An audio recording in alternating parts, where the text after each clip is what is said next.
Got Hey, it. hey, everybody. Welcome to the Ronline Report. Today's guest is one of my favorite people in the industry, brilliant mind. They call him the Mind. Please welcome from Las Vegas, Milos Sarcev. How are you? Thank you, Ron. It's always pleasure working with you, doing these kind of interviews. But I know that today is a little bit more specific, Q&A, right? Yeah. So All right. if it sounds like I'm reading, I am reading. I wanted to make sure I had my questions prepared and I didn't miss anything. So this is Bodybuilding Nutrition 101. And this is why. And just tell them you didn't send me the questions so I can prepare. You don't need it, man. It's all in there. I know this is all, you could do this in your sleep if you had to, I bet. So the first question I have for you, Milos, I feel as if the widespread awareness and accessibility of drugs has resulted in the modern generation of bodybuilders dismissing the critical roles of training and particularly nutrition. Many of them eat mostly fast food and junk food and rely on mega doses of gear, GH, and fat burning drugs like clenbuterol and DNP to make up for their being too lazy to eat clean. Is this a mistake? If so, why is it a mistake? If that's what they're doing, it's a most horrific mistake. I already said very clearly, loudly, that DNP is just about the worst thing anybody can possibly think of taking. I mean, yes, if you're going to lose some body fat and die right after, and you want to choose to do this, come on. But first, to answer every aspect of that question, it's assumption that nowadays nobody really trains hard and diets hard enough, and they rely on mega doses of steroids and some other cutting drugs that can be thrown DNP. I can say this. I mean, I'm coaching many people, and then every time when they come to me, I tell them, send me your present diet, your present training protocol, your present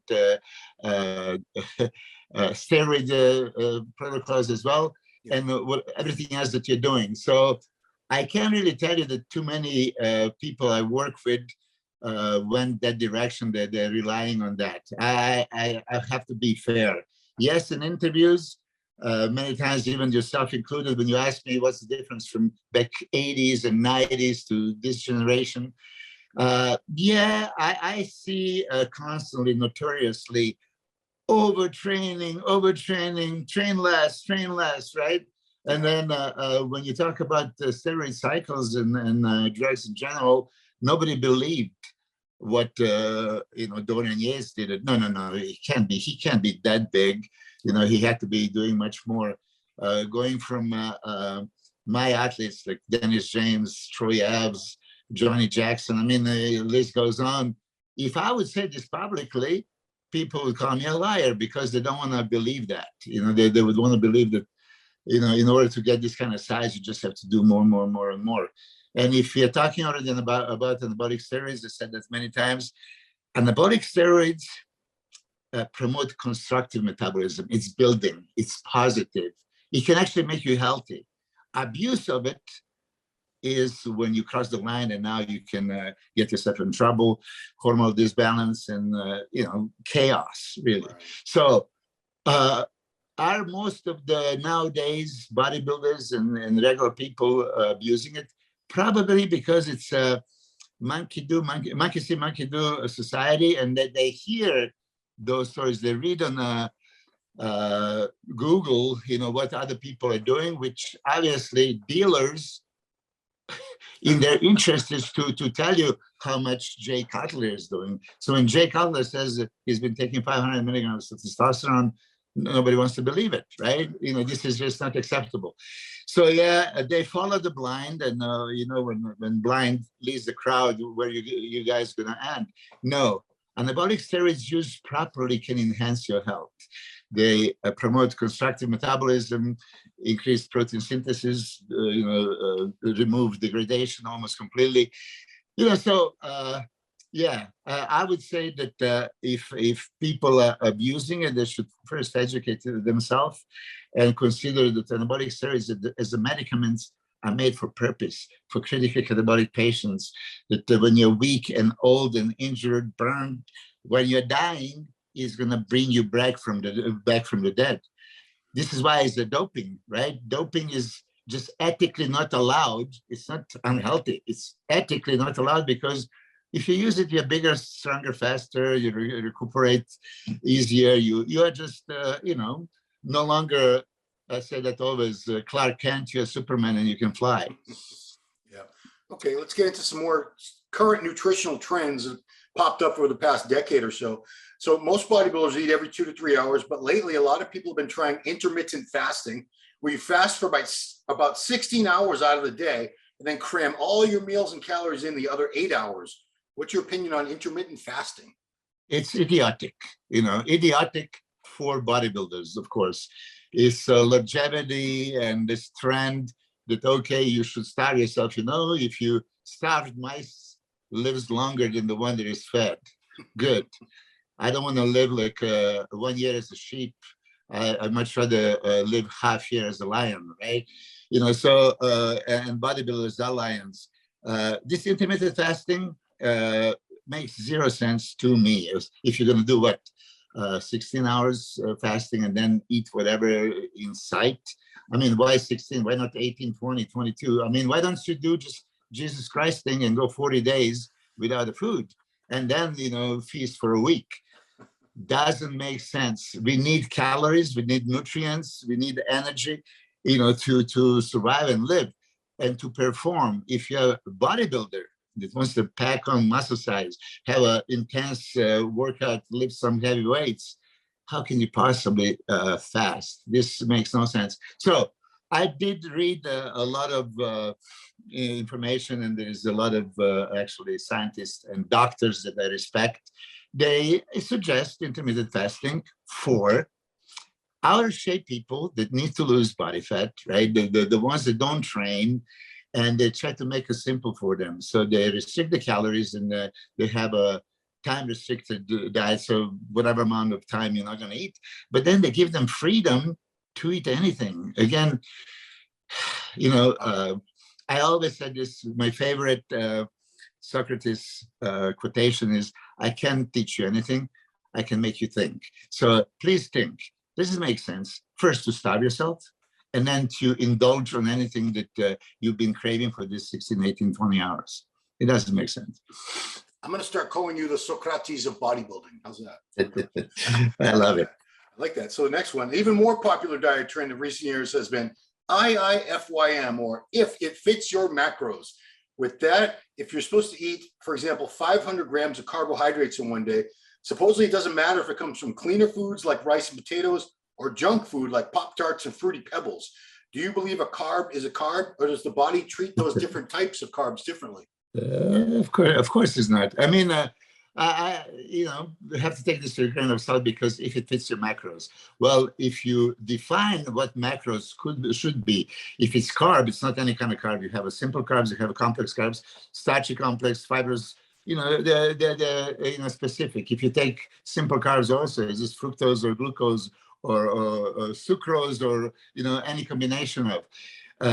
If it fits your macros, also if it fits your macros in timely fashion, so if you are gonna have some allowance for simple carbohydrates, yes, simple carbohydrates are allowed intra-workout and post-workout. So yeah, if you wanna exchange them and you don't wanna highly branched cyclic dextrin, you prefer dextrose or Vaximase or maltodextrin or you name it, amylopectin, something, in that now these carbohydrates are gonna be used for what? Or it's gonna boost your blood sugar level, it's gonna trigger your insulin release, you need the glucose for muscle contractions. Here, if it fits your macros, your 100 grams of simple carbs, yeah, here is when you get them.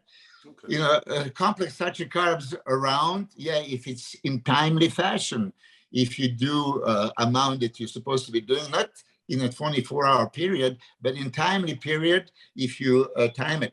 I always have that fat burning zone, maintenance zone, and anabolic zone or phase of the day, and this is how I structure. I give freedom, if it fits your macros protein. If it's lean protein, that's one category. Lean protein, chicken breast, turkey breast, fish, egg whites, whatever here.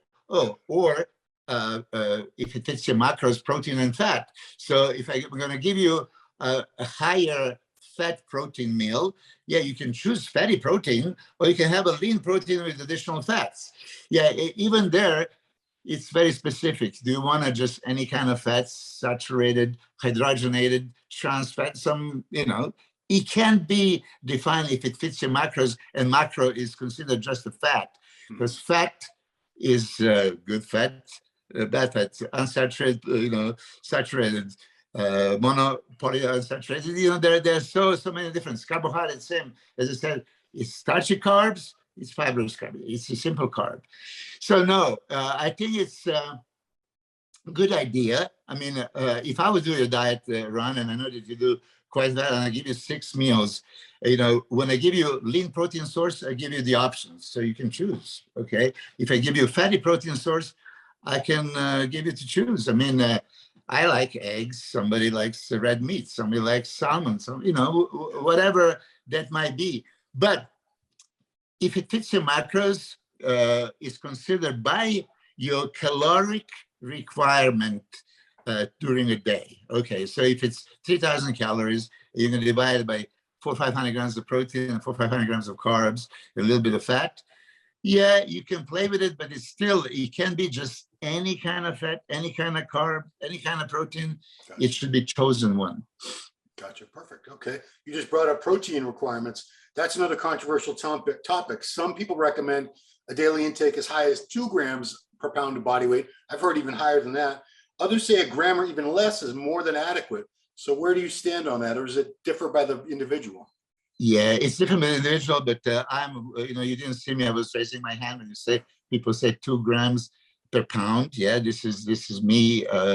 And trust me, I came from a medical family when they gave me this protein requirement, and what is 0.38 grams per kilo, or 0.8 per pound, or something like that. Yeah. I mean, listen, these requirements are not made for athletes, especially not for bodybuilders. This is for average person. And when they give you this requirement, this is not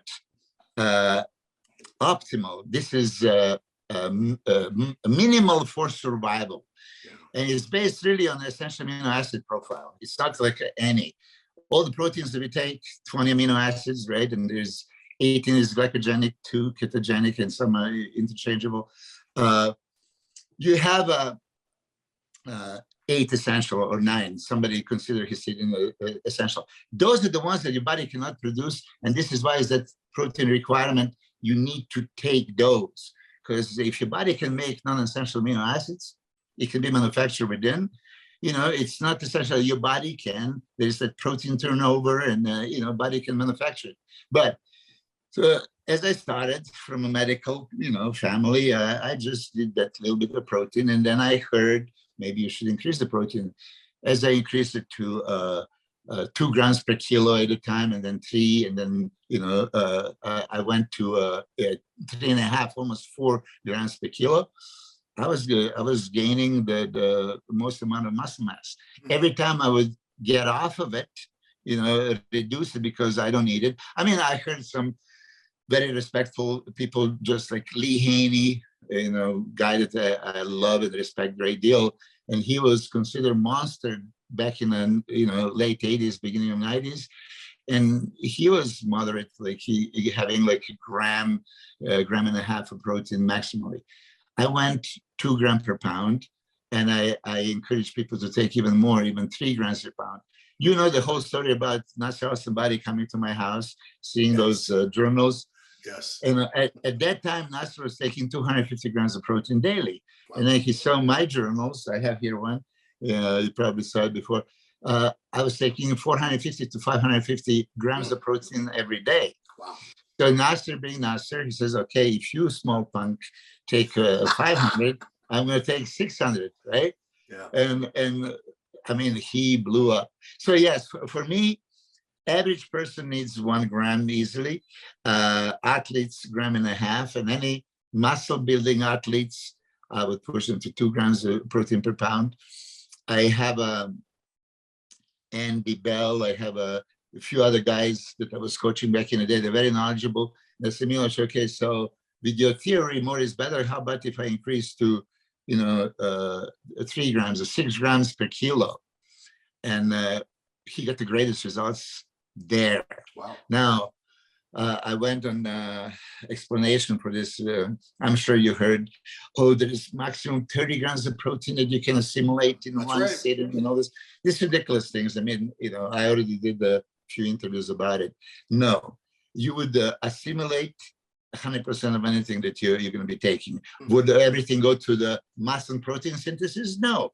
But muscle protein synthesis is caused by stimulation, and now there is a need for it. If you send it to an individual, there is no need to muscle protein to be synthesized. Of course, it's not going to happen.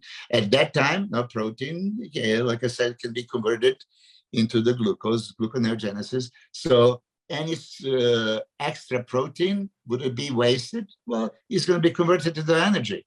Because don't forget, energy, nutrients, carbs, and fat are only energy nutrients, not for building needs. But protein as a building nutrient can also be energy nutrient in case these two are missing. Or, if there is no need for a protein, physiological preference of your body, number one, is energy. So energy is going to be created and energy is going to be stored. Energy is always that alarming effect. Look, when you have a glycogen depletion, right? There's all carbohydrates is gone. So now you don't have a energy source reserved from a carbohydrate. Ooh, it's alarming. As soon as you would touch some, your body is going to try to replenish it. Body fat. If you're super lean, right? It's kind of dangerous for a body, because what if a rainy day is going to be something you're going to be without a food, like our, ancestors, you would need to store fat and energy reserve just in case, right? Yep. Well, fat is being stored as body fat, carbohydrates is a glycogen, but protein is being stored as a muscle. And that's what we bodybuilders are doing. We are just storing energy reserve, right, from a protein. Cool. All right, next one is shakes versus real food. I remember in the 90s, some athletes like Lee Labrada were using shakes to replace most or all of their meals. In your opinion, is solid food always the best option if you can manage it, or can we have a couple shakes a day to replace meals? If you can manage it, yes, food is food. Look, chicken is chicken, turkey is turkey, fish is fish, beef is beef, and powder is, a powder that if it's from a reputable company and you have what you think you're taking. And I know that Lee Labrada, even back in those days, to prove that many companies were actually, not being transparent what is on the label that is in the product. He was always publishing results of his, very high level nutritional company that he had, the supplements. And he was taking a lot of supplemental protein. So is Hunter Labrada, right? If you watch him, he does a lot. If you ask me, if it's highly valuable protein powder, yes, of course, it's just as valuable as a solid food. You tell me that your body is going to really know where this methionine or lysine or phenylalanine or arginine, alanine, whatever amino acid is coming from a solid food or from a protein shake. Really, you see, when you digest the carbohydrate, it goes down to the glucose. When you digest the protein, it comes down to amino acids. It can be dipeptides, oligopeptides, or it can be elemental amino acids. And then whatever tissue needs to be created is going to take these amino acids, pair with whatever the profile, the amino acid profile needs to be for a bone, for enzymes, for a hormone, for a muscle, for a hair, skin. So those amino acids, are they less valuable if it's coming from a protein powder? I don't think so. It's just, is this protein powder highly valuable, what they claim it is or not? So yes, I had examples that guys would come to me and, I'm going to even mention Eddie Moisan. Maybe Eddie Moisan back in the day. Yeah. He was doing 7 shakes a day and 1 meal. Wow. And I was thinking, no, this is wrong. But then I'm looking, he's looking better than me. I said, what is the wrong with this picture, right? So you're an old-fashioned guy, right? You have an old school, t-shirt. I have a Cutler. Thank you, Jay. He gave me this a couple of days ago. So Uh, I've seen many guys, and I have a lot of bodybuilders that have a bad appetite and they can eat all the protein that I want them to eat. And when they say, can I just replace them? And I say, yes, if you trust the product and it's a high valuable protein powder or essential amino acid product, yeah, you can substitute. So benefit from protein shakes. You can have a 50, 60 grams of protein, 75 grams of protein with zero fat. You know, when you take 70 grams of protein from beef, you might squeeze there 50 to 70 grams of fat, right? Now, you didn't take that beef for a caloric content. You took that beef because you needed that protein, not really fat. Fat is a side effect. It's like a bonus that you didn't really want. You know, so this is how I look at it. Yes, to answer once and for all, I believe that high quality protein shakes are just as valuable as a solid food protein. Okay, cool. Yet another area of debate is how many calories over maintenance level are needed to gain new muscle tissue. I remember the late Mike Mencher believed a person only needed a couple hundred extra calories a day, while others have recommended 1,000 or 2,000 surplus calories over maintenance level. How much do you feel we need? That's the first time that actually I heard the question. So let's analyze that. And I highly value Mike Menzer. I had a chance 2 times to train with him back in the day. And those 1,000 extra calories, I mean, for the love of God, calories are calories, is giving you that energy content. The energy used is fine, but energy not used will be stored. If you store it where you want to store it, you know, so we only want to store as extra protein where just touch the subject. So can you gain muscle size on the maintenance calories? Hard, but it's still possible. Fat burning, muscle building are 2 different things, right? So the way I would say, if I see that your caloric requirement is 3,500 calories for you to maintain what you have, I'm going to start manipulating. I'm going to create that anabolic phase of the day when you're training, okay? That's going to be building plus phase of the day. So I'm going to supply all the amino acids. We talk about it. So protein meal is going to be, you know, steady from the morning until you're going to start training. Here, I'm going to have probably easily absorbable amino acids from some protein shake or fast absorbing protein. Then I'm going to have my intra shakes. And in the intra shakes, you're going to have a abundance of amino acids in creatine, glutamine, beta-alanine, citrulline, all the supplements that I want to insert into the muscle cells. I'm going to trigger insulin release from carbohydrates. So carbohydrates that you're going to have are needed to maintain glycemia, to be used by a muscle for muscle contractions. And the trick to it is that glucose is going to create insulin release, and insulin is a storage hormone. It's going to take anything that is in the blood and store it in the first available cells and tissues, and only cells that are available are muscle tissues because you're training. So you're doing all these contractions and you're inserting it right there in exact muscle that you're training.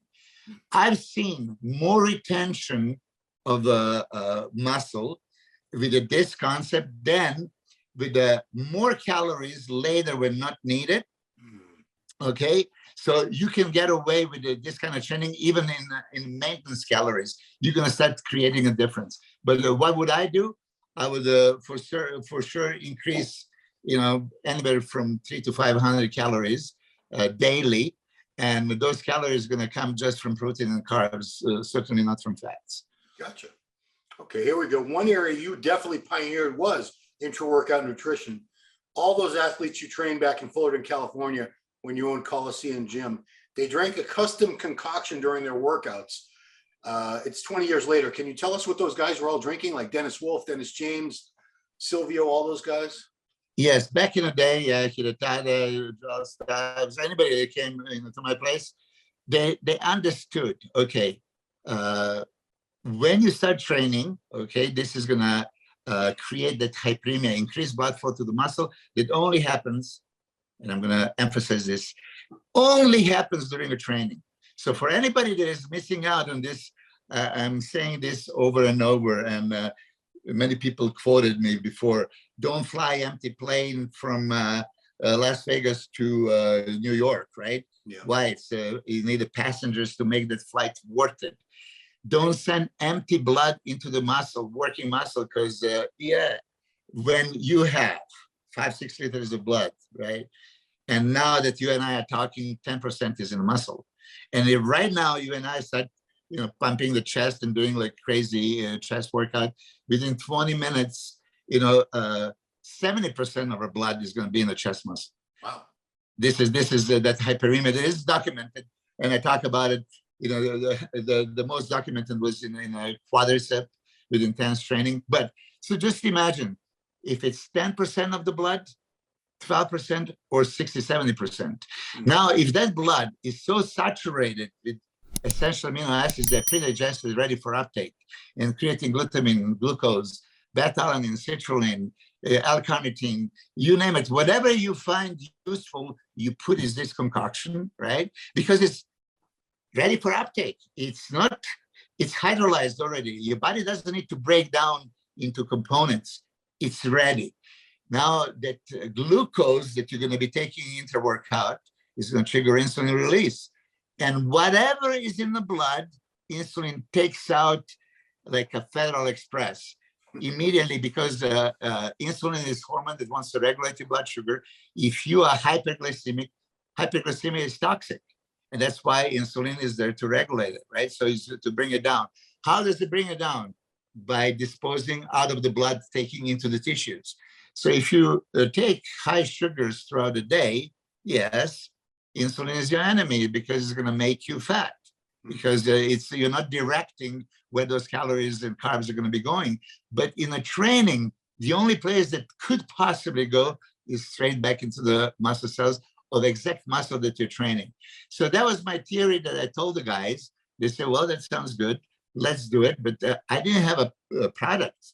I would take separately. I got from Ajinomoto. I was blessed back in the day. They supplied me with 50-pound bottles of every amino acid. It was beautiful. And then I would put creatine, I would put the glutamine, and I would put some kind of carbohydrates in it. So we mix it, and as you know, everybody was making, and this is seasoned veterans. It's not like a beginner that you do even wrong thing with the beginner that they grow, right? But these are the guys that already reached certain level of development. I mean, Dennis Foff, 2006, he didn't place top 15 at Olympia. In 2007, he was third in New York with me, and then won a Keystone 2 weeks later, and then won the Olympia. And the fullness and the size looked like completely different, right? So this is my intra-workouts, which I'm actually doing now. Going to be doing with the JYM, because Jim Sapani, myself, Vince Sandrich, and Mike, we talk about it, and I told him, look, this is my original idea back in the day that I applied long ago. I am a pioneer of all that. Would people listen to me?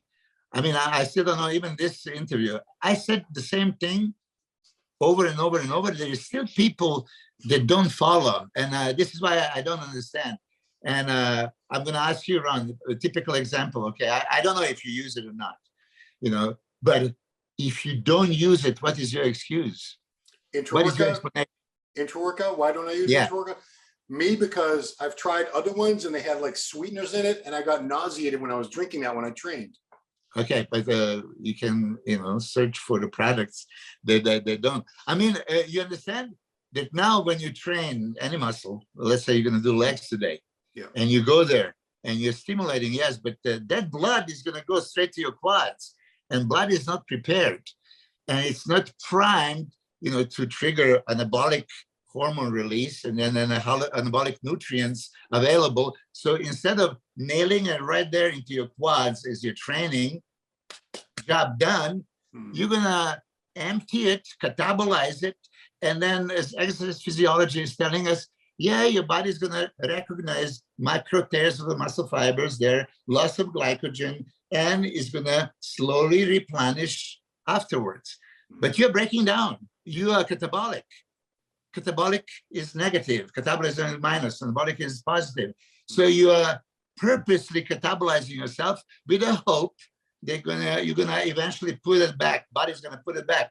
Here you have no choice.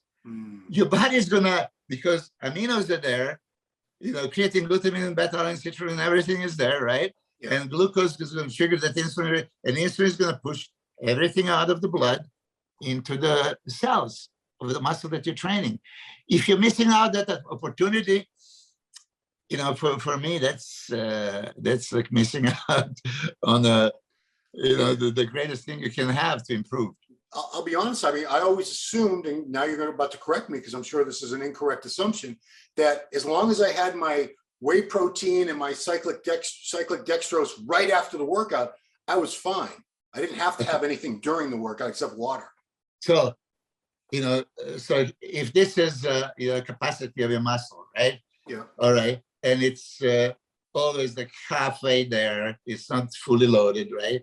Yeah. And now you're gonna empty it, and then you're gonna drink that cyclic dextrin and whey protein right after. It's gonna slowly, possibly replenish, put it back.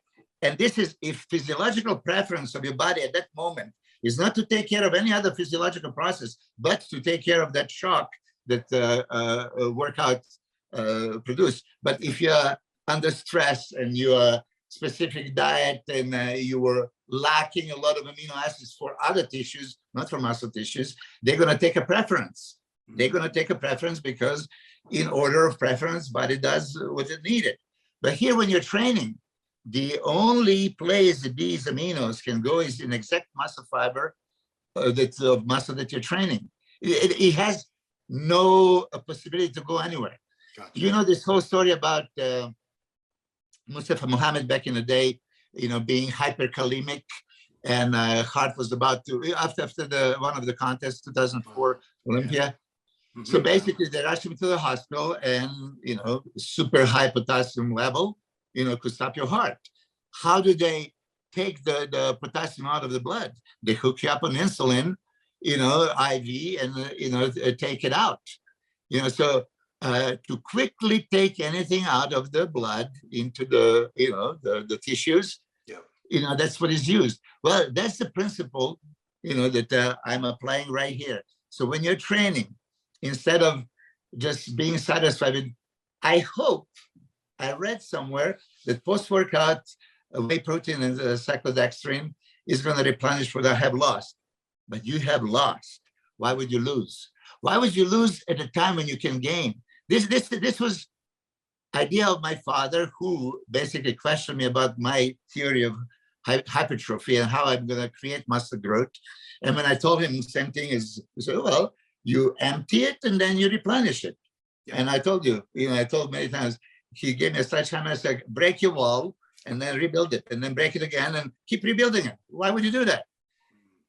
A catabolic state is unhealthy state of the body. It doesn't matter if it's for a minute or a day or a week or a month.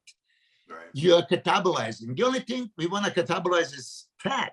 We want to catabolize body fat.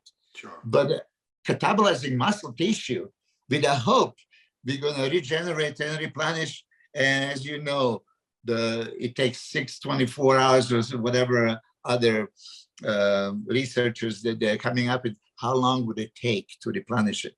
Okay. You tell me. You want me to empty your wallet, and then after the training, when you drink your whey and cyclic dextrin is going to slowly come back, or you want me to fill up your wallet while you're training, and then you can add to it later on? I mean, if you answer your own question, what is maximizing? You can minimize, optimize, maximize. I said this many times because this is clear vision. You can do it so-so. You can do it, minimalist, just something, or you can maximize it. At this level, and I think not just at this level, I think that any human being in every aspect of life want to maximize results, whatever they're doing. Okay, so if you're training, why would you kill yourself with the training if you don't want maximal results? Everybody wants maximal results, but not too many people want to give an honest thought. I'm not selling anything. I mean, to this point right now, We still didn't with JYM. We still don't have my intra-workout supplement line. It's going to be a bomb. I can promise you that, because I'm signing my name after it, and we're going to use the greatest ingredients possible. Everything is going to be at the highest level. But I don't want you to do it even wait for my line. Do it right now. Do whatever company you're doing. Just apply this principle, hyperemia advantage system. Okay, so you sold. I'm sold. It sounds it's like something I should be doing and everyone should be doing. So do you also believe in having a post-workout shake, or do you have your athletes go to a meal soon after that? I do have a post-workout shake, because this is my anabolic phase. Because look, there is no protein, solid protein that you can eat, chicken, turkey, fish, beef, whatever else. There's going to be releasing amino acids as fast as whey isolate, whey hydrolysate. Within 20 minutes, you're going to have your amino acids available. And I'm always talking about if it fits your macros, right? If it fits your macros, but this macro that you choose, beef, is going to take you those amino acids, hours later when it's not needed, as if you're going to fit your macros, this whey protein right now that's going to give you quick amino acids when you need it, it's a huge difference. So I do have a post-workout shake always. Okay. Will you be developing one for JYM Supplement Science? Okay. Yes, we will, because it's a whole package. Look, we're going to be doing this also, educational videos and everything. I want people to question me. And I don't want to try to convince you something. I'm going to make you think. And I hope you're going to think after this, whoever is watching this video, I hope you're going to think, is this Milos trying to sell me something? Or Ron, I know you for many years, and I appreciate your physique and everything. As a friend, on a side note, I would tell you, please, if you never actually did it so far, take your next 2 weeks and just don't change anything else, just change this parameter of your nutrition, supplementation, training, right? Just supply everything needed to the working muscle, for the intra-workout and post-workout shake, and you see what's going to happen. I'll do it, Milos. I'm going to do it. I'm telling you. I got legs tomorrow. I'm going to do it. So the final question, people say, well, Milos has all his insulin's a big deal with his athletes. That's why this stuff works, because they're on insulin. Will these principles work for someone who's not using insulin? Maybe just not as well? No. I see that a lot of people are trying. And what I told you right now, if you pay attention, I didn't tell you to take exogenous insulin. No. I tell you, you're going to take carbohydrate of your choice that's going to cause endogenous insulin release. So it's completely independent. You don't need to take it. Yes, look, we bodybuilders, take many different things to, get that unfair advantage. We are not tested, and we can do it. No.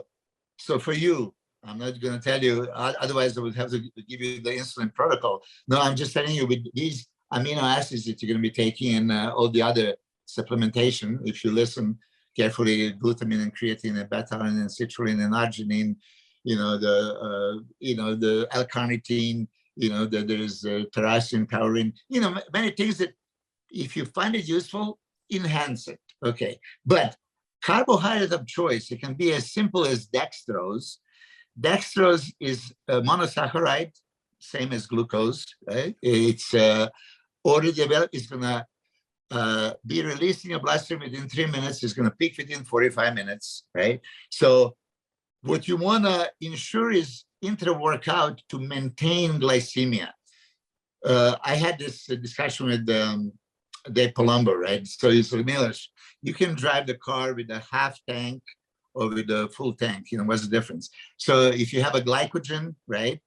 Glycogen can be used for your glucose. Yes, but here it is again. A glycogen is reserved energy in the muscle. Yes, you can use your body in absence of glucose. It's going to go into your energy reserve and trigger energy reserve pathway of glucose delivery. Why would I take out of my muscle glycogen when I can easily supply it? And if I supply it, glucose intra-workout, and I'm sipping in between sets, I'm maintaining glycemia and I'm keep boosting insulin release, from my pancreas. You're not drinking 100 grams at once, you're sipping intra-workout in between sets. So you're maintaining glucose level, so your body can use either glucose you're taking or glucose stored in glycogen. It has to be broken down, converted, all that stuff. So this is physiological process that costs you calories. This is the one that doesn't. It's already there. And benefit is going to get more insulin release than, from a glycogen. So for me, it makes complete sense. It's not one way to the Rome. There are many ways to the Rome, right? Yeah. But you want to get the most effective one, most pleasurable, and so you choose. I'm all after maximizing. Look, we are on this earth very briefly. Time flies, as you know. We are not as young as we used to be. Nobody else. Time is precious. So if you can do something and maximize it and do it in a shorter period of time, some people say, okay, well, but I can accomplish this also if I do a little bit longer, but I do my safe, natural way. This is a safe, natural, maximized way. I mean, I'm not telling you inject the insulin or anything. I'm just telling you, when you're in that anabolic phase of the day, during and post-workout, you can have that pre-workout shake. You're going to saturate the blood with certain nutrients that your blood is still not moving because you're inactive. But 30 minutes later, when you start moving, your blood is start going to all these muscles that you're training. Now, all these supplements that you're going to be taking is going to be saturated. And then you're going to start drinking that glucose, an amino acid drink, and glucose is going to trigger insulin release. It's going to take all these supplements and amino acids and a glucose and shove it into exact muscle fiber that you're training. I'm going to do it. For me, I'm going to do it now. Now that you've sold me. I probably have been missing out all these years. Damn it. Oh, well. But here's my question. Okay, you're super knowledgeable, and you're in this for 20 years. And probably many people listening, I want to understand this. I really want to understand that. You didn't really give honest thoughts to it, or you just say, okay, well, that's just a trend. Like, why would other people not use it? I'm curious. Okay. Honestly, I figured, well, if I'm eating a meal or two before I train, I have the amino acids in me. I have the glucose stored in my muscles as glycogen. I have all that in storage. Then I start training, I deplete it. And as soon as I'm done training, I would have a shake, whey protein and some carbs and put it back. I honestly didn't think there was any need or even advantage to having something in the middle during the workout, intra-workout. I really didn't. You want to be Ron Harris or Ron Coleman? Well, no one's going to be Ron Coleman, but I'd like to be a better Ron Harris, sure. Well, if Ron Harris wants to turn into Coleman, you have to do the maximizing thing. Now, I mean, you are satisfied with the mediocre, okay, I have what I need. Okay, you have what you need. Yeah, your body, are you sure that whatever amount of protein that you take per meal, let's say 6 ounces of meat or something, I don't know, 250 grams, that protein is going to be digested in amino acids are going to be liberated and available in your bloodstream by the time you train, and it's going to be maximum amount of amino acids available. So I'll tell you very quickly, I said this, okay, not to be very scientific, but your muscle tissue, for example, muscle protein synthesis, if it needs lysine, methionine, and then ornithine and whatever, so the messenger ribonucleic acid is looking for that lysine, captures it, and transport RNA is bringing to the first place. Now it's looking for methionine, and now it's looking for lysine, right? It's going like, but what if your essential amino acid is not there? You don't have your phenylalanine, you don't have your methionine, okay? It's needed to be made. It's not available. So sorry, so sad, so bad. How is it? Too bad, so sad. That was my saying. Yeah, really. I mean, if you need it and you don't have it, you stop the process. So for me was ensure constant influx of valuable essential amino acids in the bloodstream. So I have this at all times. Okay. So my hair needs it. My bone, my muscle, my liver, my heart, my anything is there. It's not compromised. Muscle tissue is last on a list of the priorities. Right. So everything else is going to go anywhere else except muscle, unless you also have sufficient for protein synthesis of a muscle. This is how I look at it. And then those carbohydrates and fat, I'll tell you very quickly. I don't even, and Jay Cutler we confirmed, we went super low fat all our career. I was protein carb guy. I didn't go much of the fats. You have some essential fats that it's needed, for structure of cells and all that stuff. But no, muscle needs carbs. Okay, so give fuel that your body needs it. So it's just that. Ensure influx of amino acids, and then ensure influx of glucose when you need it. When you don't need it, you can replace it.